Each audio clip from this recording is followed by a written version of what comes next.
welcome back to this episode of Just Another Year Chicago. My name is Nick Rohde. I am joined alongside my co-host London Beth, and today we are hitting on our third and potentially final Bears mock draft with trades again.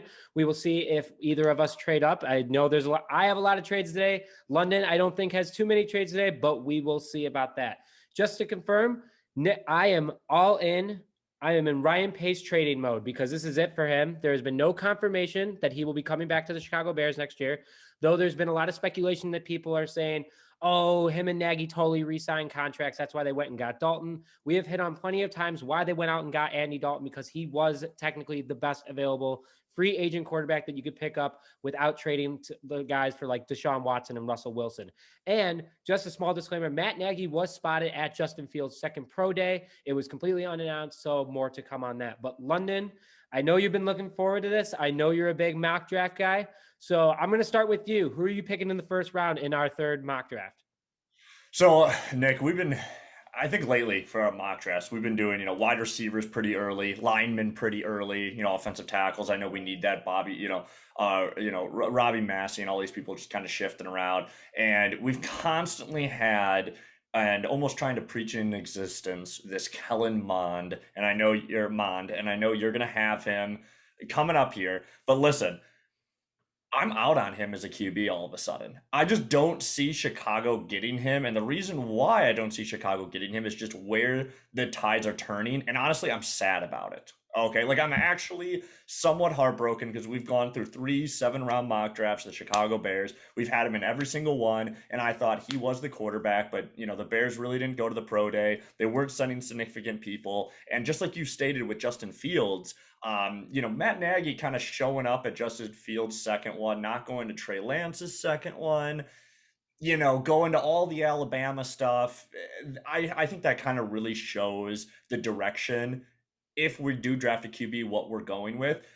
And also my big first round and the change of, the just complete change of my mock draft. And the reason why I'm doing it is I'm going Mac Jones, quarterback, Alabama, first round. I think he slips. I think that the 49ers are going to take Justin Fields now. I think the smoking water about them taking him at 3 was just, again, like I said, smoking gun, smoking water.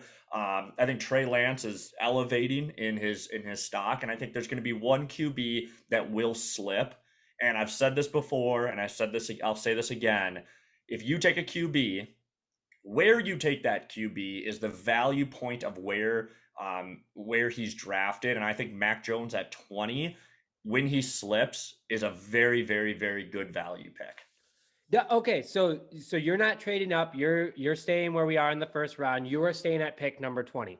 That, Mac Jones at 20, that's a good pickup. That I agree to. I know that I have been fully against getting a quarterback in the first round, but a quarterback talent of Mac Jones at 20, that is a great pickup. And I hope that happens. I hope you're right that, we do get either him or a player at his level.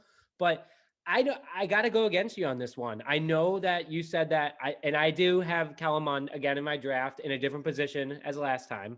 I can't go out of my guy. He is my guy. he is the guy that I want the Chicago Bears. I want to see him throwing from the 20 to the end zone to Darnell Mooney at Soldier Field, because that guy is an absolute cannon.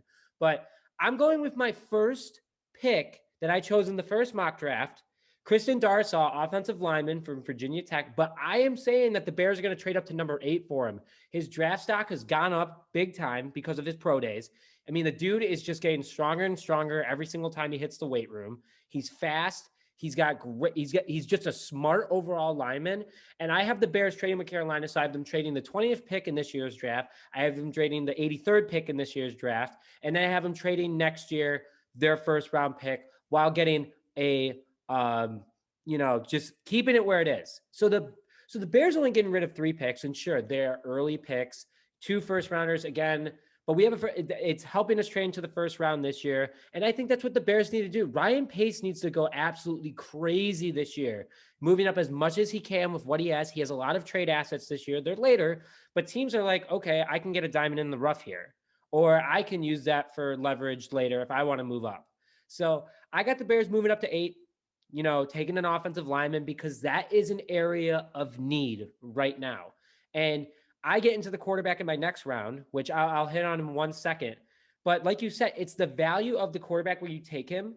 That's what you're going to get out of that quarterback. So moving into my second pick, I have the Bears trading up again with the New York Jets to pick number 34. They will be trading away this year's number 52, number 204, and number 208 in next year's third round pick, while getting back this year's 186 pick. And I got the Bears taking my guy, Kellen Mond, quarterback out of Texas A&M. I mean, I'm locked. He is just what the Bears need. And again, I've said this before, but how many first round quarterbacks since 2005 have won the Super Bowl? There's Patrick Mahomes. There's Aaron Rodgers. There's Ben Roethlisberger. 3 in the last 16 years.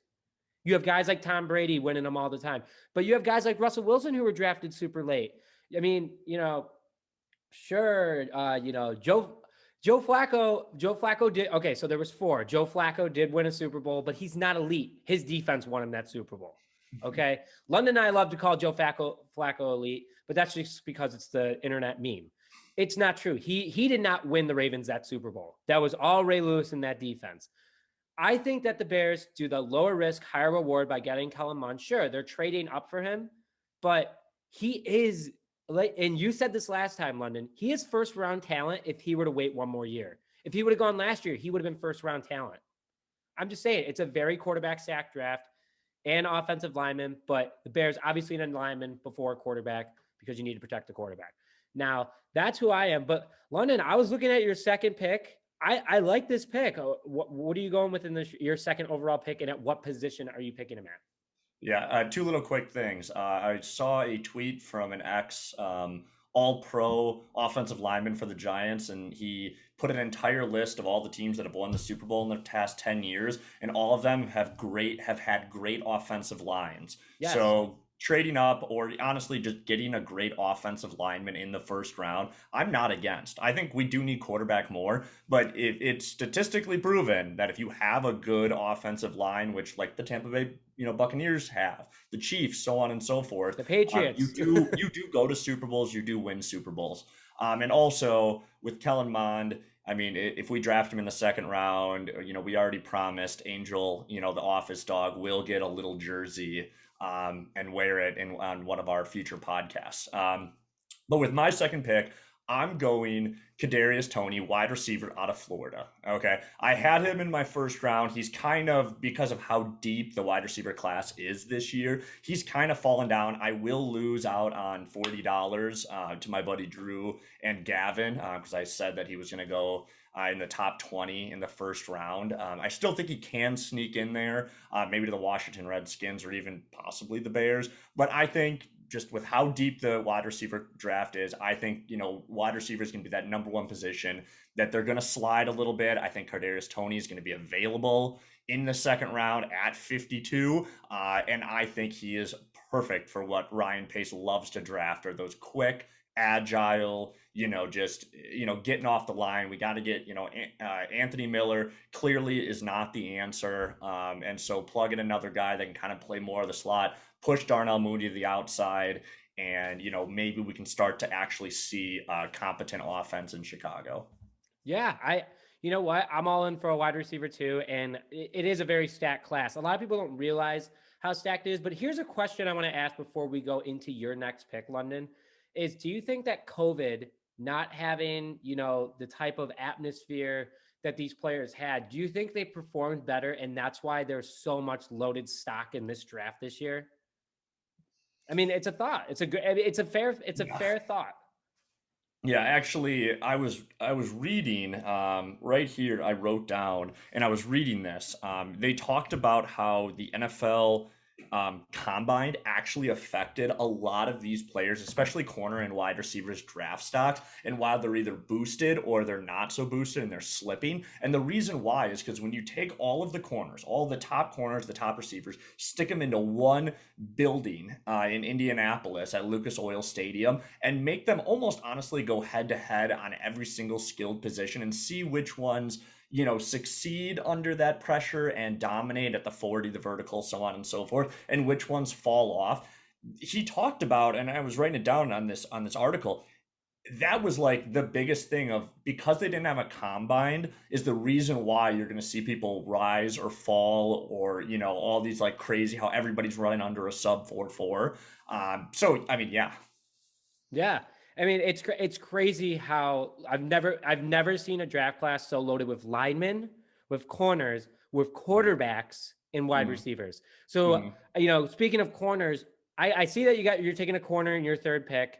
Who are you taking? And this is a familiar name that we talked about before. Yeah, another familiar name. And again, this is going to be exactly like what's going to happen, with Kadarius Toney, slipping into the second round. It's going to be Asante Samuel Jr., corner out of Florida State. He's been, I've taken him in the second round. I think he slips a little bit into the third round again because the corners are so friggin' deep and the safeties are actually somewhat starting to be talked about. And so I just again, he's a little undersized. He'll take that buster screen. Honestly, he maybe could play on the outside at 5'11 if he's as much of a dog as they talk about, but he can Yeah. also play in the slot really, really well. And like I said, he just slips a little bit because some corner, people will want to take offensive linemen and all these other things. He'll slip a little bit, be available in the third round. And again, just another staple guy that I really would like to see on the Bears, Asante Samuel Jr. Yeah, I think it's a great pick. And this is kind of a theme that we're going to go through today. A lot of these picks that we're going to be talking about, we've talked about before. Mm-hmm. And we're kind of locked in on them because it just makes sense where they're ranked by scouts, but also where the Bears are positioned in the draft and their position of need. So Mm-hmm. I'm also going cornerback, and I am trading up again, third pick, third trade of the draft. I got the Bears trading up with the Los Angeles Chargers. I got them trading picks 221, 228, a 2022 fourth round, and a 2022 fifth round just to move up into this year's third. And I got him taking cornerback Eric Stokes, cornerback out of Georgia. He's big, he's fast, and that's a need for the Bears. Losing Kyle Fuller, though Fuller wasn't the biggest guy, I believe he just hit 6 foot when he Mm-hmm. was wearing cleats, but he was a hard hitter, and that's what the Bears are losing. And I think that talking to talking to guys on Twitter, talking to everything about that, Jalen Johnson's going to do a fantastic job. Like he has just got this chip on his shoulder in the NFL. He is going to do well as a corner. He is CB1 for the Chicago Bears. There's no doubt about it. Also bringing back Tayshaun Gibson Sr. That was huge, especially the cheap contract, the 1 year, $1 million again. You can't beat it when you're one of your best DBs, one of your best statistically defensive players coming back. So now you can kind of go, okay, our secondary is still pretty strong from last year. We have a guy that's, our defensive coordinator that does well with the secondary. We can wait a little bit now to get a corner. And because the quarterbacks are so deep in this year's draft, I think that he will slip into the third. And I think that's why the Bears need to be very aggressive in the first 3 rounds. So I got them moving up to pick number 97 and taking Eric Stokes. So London, now you're going to tackle, but before we go to tackle, corner to corner picks, out of those two, who would you prefer? I like Eric Stokes. I actually like 2 of the Georgia corners. They're both big, fast, strong, closer to 6'1", 6'2"-ish. And like I said, and they weren't beaten down as much. Their bodies, comparative to Asante Samuel Jr., will probably be a little more fresh, which honestly I kind of like that in corners, wide receivers, and running backs. Right. Just speaking, out loud there.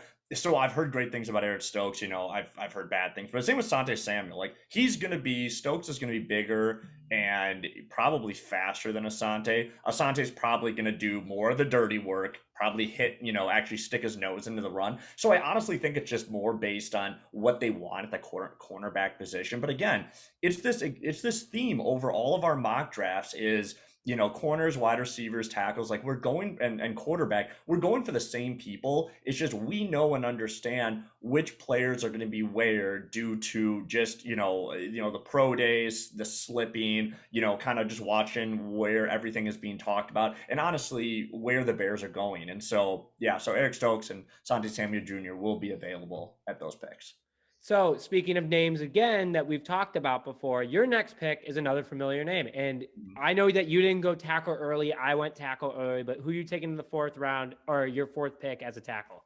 Yeah. So my fourth pick is again somebody who I bumped him up a little bit just because I have seen a little of his stock rising because he would again if he didn't get injured, he would be probably a top three offensive tackle in any draft, honestly. And that's Walker Little, offensive tackle out of Stanford. He's 6 foot, 6'8", 300 pounds. Your prototypical left tackle or right tackle.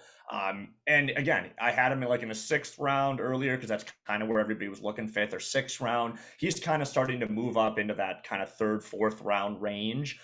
So I think again, he'll be drafted somewhere in the fourth round just due to his health concerns. I do again think that we need a good offensive tackle bringing that in.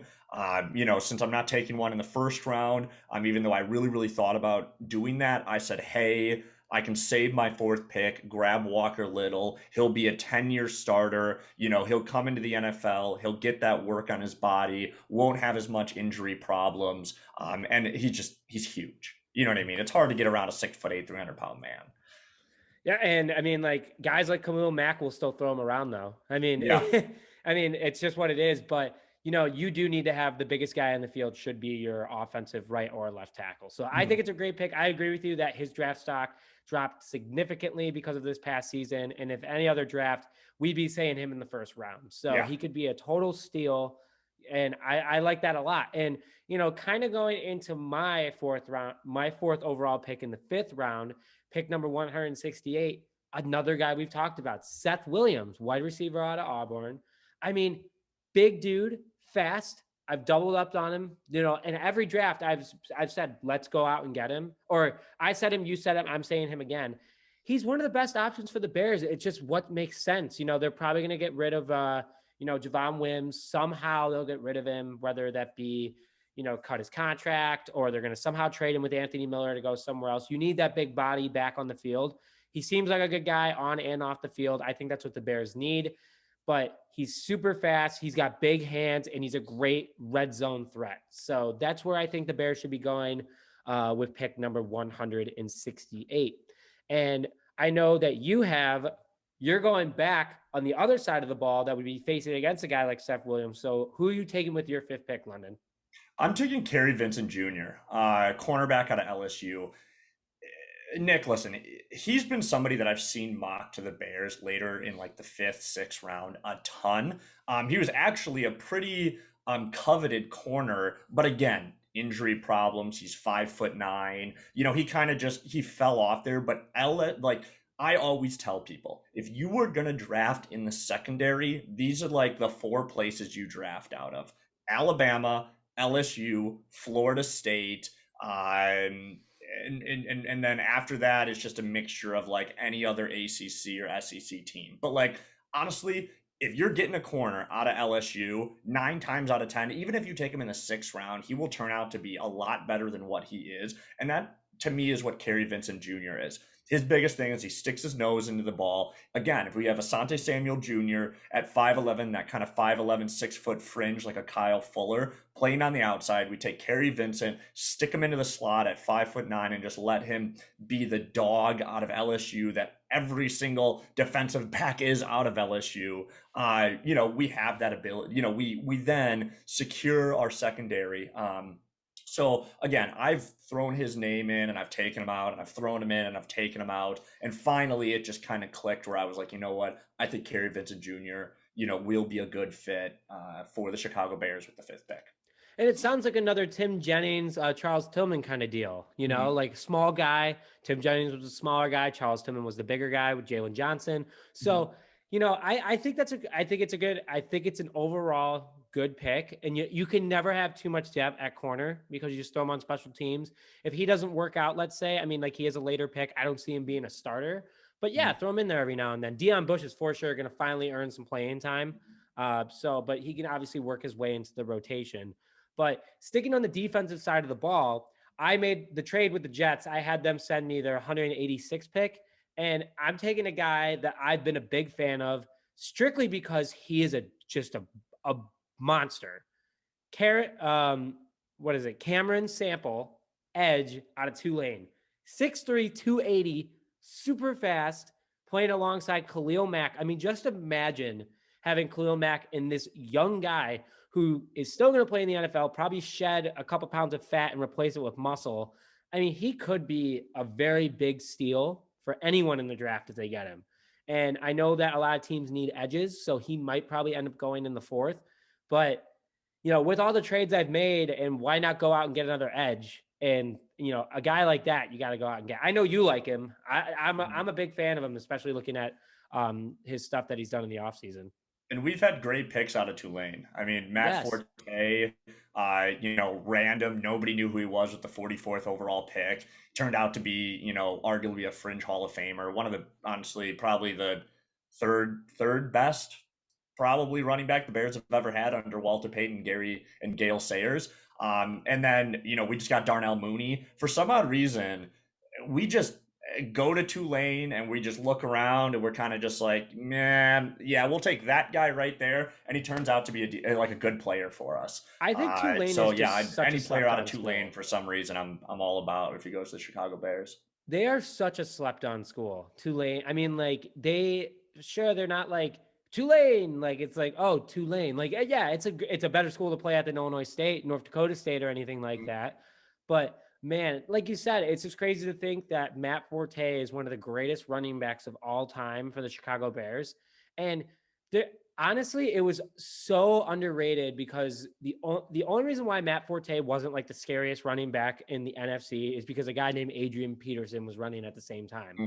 And when they would show it that whenever the Bears and Vikings played each other, it was just so much fun to watch when they would just go at it. And I miss having a guy like Matt Forte on the field because he was just a strong runner who could just do it all. And he was a threat at all times.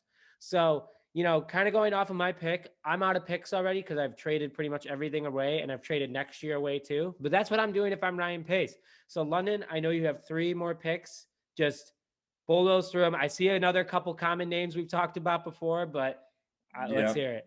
Yeah. So, and Nick, you're right. And for our viewers and everybody, you're going to see a common, trend when it comes to these mock drafts. I'm not going to be like every other person who's just going to clickbait out there on Twitter and throw, hey, for example, the Green Bay Packers are just magically going to, every single mock draft, going to draft the best players every single round. It annoys me. I stick to my guns. I kind of feel that where the Bears are going to go and kind of feel what Brian Pace and Matt Nagy and all of them have drafted in the past. So again, my 6th-round picks, in no particular order, I would say probably Darren Hall, safety out of San Diego State, 5'11", 190. He would be the first one. I would say the second one is going to be Elerson Smith, edge out of Northern Iowa. Again, we've talked about him numerous times. He's that 6'7", 260-pound edge player that, again, is kind of like that, Robert Harris that just we get out of nowhere and then 3 years later, he's just a stud. And then the last one is Kylen Granson, fullback tight end, SMU. Again, that versatile kind of like just like a fullback tight end player. And I think that could be a really big thing in our offense that we've never really utilized. We always constantly have a million tight ends on the roster, never a fullback. It irritates me every time I play Madden, but that's okay. Especially with Granson, Ederson Smith, getting those guys in the 6th round, I would feel would be really, really great value at the 6th round picks because some of them might, go undrafted. Then we got to worry about, other teams picking them up and all that kind of stuff. Yes, again, projects, but that's kind of what the 6th and 7th round are all about. Yeah, absolutely. I mean, I think that overall this is going to be a super exciting draft for every single team because every single team, if they have a need, they're in a good position for it. If there aren't a lot of great linebackers in this draft, sure, but there's very few teams that need a great linebacker because there are so many good linebackers in the NFL right now. But almost every team could use a great wide receiver or 2, and that's what's super exciting about this draft. Every team is going to be better next year, and here's what's even more exciting is we kind of hit on this earlier, but it could be like one of the biggest drafts full of bust because these guys can have an awesome offseason. They had an awesome strategic year last year because there was no fans interfering with their play, not getting in their head. And then they go to the NFL, who is now going to be allowed to have fans. And you're hopping from one stage to the other. It could be a very interesting year for fantasy owners. It could be a very interesting, for betting, I'm very excited about it. Toney's going to have hopefully a lot of takes on this, but it's going to be a really, really fun year for the NFL in theory. So we're hoping for the best from that.